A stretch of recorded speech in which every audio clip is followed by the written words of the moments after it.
அஸ்ஸலாமு அலைக்கும் வரஹ்மத்துல்லாஹி வரகாத்து. அல்ஹம்துலில்லாஹி ரப்பில் ஆலமீன். அல்லாஹும்ம ஸல்லி அலா சய்யிதினா முஹம்மதின் வ அலா ஆலி சய்யிதினா முஹம்மதின் பாரிக் வஸல்லிம் அலைஹி. அல்லாஹ்வின் நல்லடியார்களே, தொப்புள்கூடி உறவுகளே, அதாவது இப்போ இந்த உலகத்தில் குறிப்பாக அல்லாஹ்வின் மீது நம்பிக்கை கொண்ட முஸ்லீம்கள் அவருடைய பிரதான வேலையாக, முக்கியமான வேலையாக தொழுகையை அவர்கள் ஆக்கிக் கொள்வதில்லை. அதிகமான பேர் ரொம்ப கஷ்டமாக இருக்குது, ரொம்ப கஷ்டமாக இருக்குது.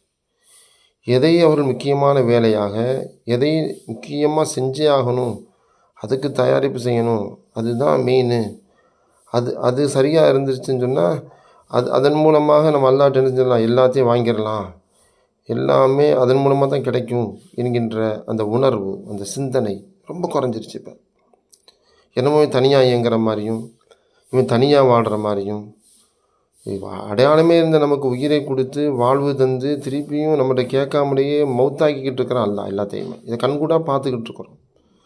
நல்லது கெட்டது எல்லாம் குரான்னு சொல்லும்போது நாம் உங்களுக்கு சோதிப்போன்னு சொல்கிறான் அல்லா.